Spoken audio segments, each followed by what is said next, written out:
suis Jean-Yves Reynaud, j'ai 59 ans, j'ai plein de rôles dans ma vie. Je suis compagnon, je suis un père, je suis un grand-père 2 fois, parrain, un ami, etc., etc.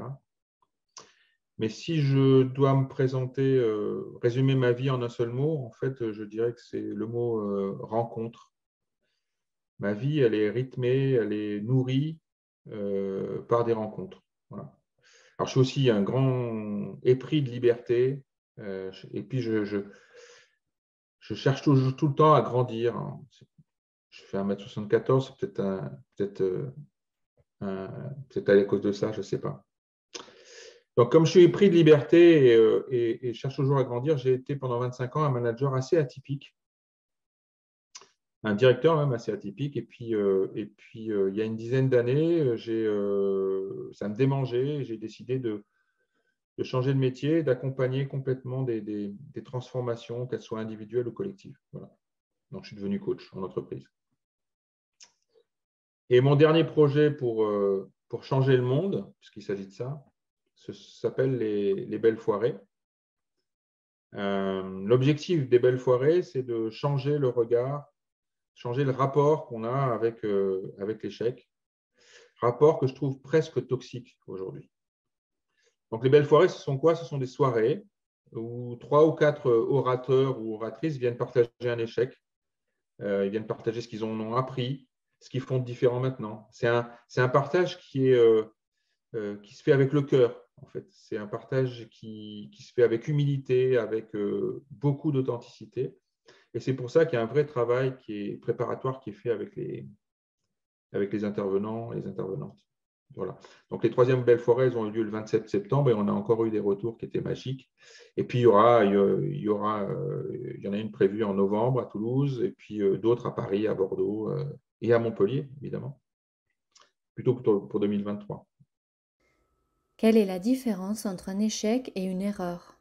Alors, pour moi, la différence, c'est que l'erreur, c'est un acte de se tromper. Je prends pour vrai quelque chose qui est faux, alors qu'un échec, c'est le fait de ne pas réussir à atteindre un objectif qu'on s'est fixé. Et donc, justement, la perception de l'échec aujourd'hui, comme je disais, c'est presque toxique, c'est très négatif, en fait. Et parce que oui, un échec, ça fait mal, en fait. Ça fait mal parce que ça fissure, je trouve, notre carapace identitaire, cette carapace qu'on se met autour de nous, ça fissure notre image sociale, ça égratigne fortement l'idée que nous ne faisons de nous-mêmes. Et donc, c'est très confrontant. Et voilà. Et je ne pense pas que ce soit qu'un problème français. J'entends souvent dire que c'est un problème français, mais moi, je travaille beaucoup avec l'étranger, les États-Unis, l'Allemagne, l'Angleterre, l'Espagne et la Pologne. Et même en Pologne, j'ai exporté les Belles Foirées. Je vois la même difficulté à accepter l'échec. En revanche, ça, ce qui est plus intéressant peut-être, c'est que je constate depuis quelques années que je m'intéresse à ce sujet, qu'il y a une vraie différence de perception de l'échec entre les femmes et les hommes. C'est-à-dire qu'avec des hommes qui ont un rapport à l'échec qui est souvent très douloureux, et avec des femmes qui semblent en faire une opportunité de grandir à chaque fois. Quelle est l'importance de l'échec pour les professionnels? Que leur permet-il d'atteindre? Alors pour moi, l'échec, c'est l'apprentissage avant tout. En échouant, j'apprends à adapter, j'apprends à modifier, à m'approcher de la vérité. Et il y a un philosophe qui s'appelle Gaston Bachelard qui disait qu'est-ce que la vérité si ce n'est une erreur rectifiée? J'aime bien. C'est une autre chose, une autre vertu, c'est que ça, pour moi, c'est un moyen qui me permet de remettre les pieds sur terre. Et ça m'est arrivé plusieurs fois. Ça permet de s'apercevoir de ce qu'on peut euh, changer et ce qu'on ne peut pas changer. Ça permet de mettre mon énergie, mes priorités dans vraiment les choses que je peux améliorer, que je peux changer, sur lesquelles je peux avoir une action. C'est presque devenir sage. C'est ce que disait Marc Aurèle quand il écrivait en substance que la sagesse, c'est savoir distinguer ce que nous pouvons de ce que nous ne pouvons pas changer. Comment accepter l'échec dans notre vie professionnelle et que peut-il nous apporter? déjà, et j'ai eu cette discussion hier chez un client, il faut accepter qu'il puisse y avoir un échec. Parce qu'il y a beaucoup d'organisations que je connais pour lesquelles il n'y a pas d'échec, il y a une erreur de paramétrage. Je pense que c'est une fuite et que l'accepter leur permettrait d'en tirer beaucoup plus de bénéfices.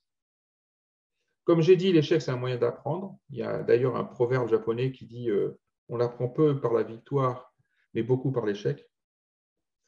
Et donc, c'est un moyen d'apprendre. Donc, je vous invite à penser à un échec et ce qui vous a permis d'apprendre, apprendre sur une technique, apprendre sur un procédé, mais aussi apprendre sur vous-même. Donc, aujourd'hui, c'est le deuxième élément, c'est que l'échec, il est vu comme une porte qui se ferme, alors qu'on pourrait au contraire le voir comme plein de portes qui s'ouvrent. Et c'est intéressant d'y réfléchir aussi aux échecs, qu'est-ce qu'ils ont pu vous ouvrir comme portes, des portes que vous n'auriez jamais prises sans cela. Je pense aussi que l'échec, ça forge le caractère. En tout cas, moi, ça a forgé mon caractère. Et je pense que si je prends quelqu'un qui a une force de caractère qui est très connue, qui est Rafael Nadal, je ne pense pas qu'il aurait la force de caractère qu'il a aujourd'hui s'il n'avait pas connu tous les échecs qu'il a connus au début de sa carrière. Et puis, je pense qu'il y a aussi quelque chose, ça c'est un copain psy qui m'a donné sa vision et je trouve qu'elle est très juste. Il voit l'échec comme un acte manqué. Il me dit, ne vois plus ton échec comme un accident, regarde-le comme s'il manifestait une intention cachée. Et c'est ce qu'on appelle la sérendipité. C'est cette capacité à trouver ce qu'on ne cherche pas. Et les exemples sont nombreux, hein, le Viagra, le Velcro, le pacemaker, le post-it, ce sont des actes manqués. Et donc, c'est pour ça que je vous invite à réfléchir, à penser à un échec et même un petit, à vous interroger sur ce qui cachait vraiment. Un dernier conseil ou une anecdote professionnelle à nous partager? Alors, une anecdote, oui, moi j'ai connu un échec retentissant. Pendant des années, je réussissais tout. Je pensais que j'allais encore tout réussir. J'étais très grisé par ces succès et j'avais un ego qui était assez gonflé. Et j'ai pris un gros poste de direction pour lequel je n'étais pas du tout fait. Et je me suis cassé la gueule, mais alors vraiment, pendant 3 ans, je suis tombé au fond du seau. Et puis quand on est au fond, on peut que remonter, hein. Et c'est là que j'ai pris la décision de changer de métier. Et je suis devenu coach.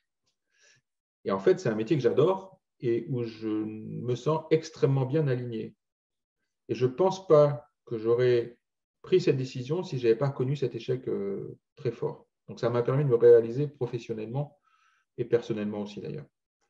Et si vous me demandiez un dernier conseil, et s'il y en avait un seul à donner, c'est oser l'échec. Je pense que dans le monde où on vit aujourd'hui, où le risque n'est pas valorisé, où les process, les data nous dictent ce qu'on doit faire, où les cadres, les employés sont dans le burn-out parce qu'ils sont complètement coupés d'eux-mêmes, parce qu'ils sont coupés de leur talent propre, de leur possibilité d'expression. Dans ce monde-là, je pense qu'il faut oser l'échec. C'est essentiel d'oser l'échec parce que je pense que le véritable échec, le seul véritable échec, c'est certainement de ne pas en avoir connu jamais aucun.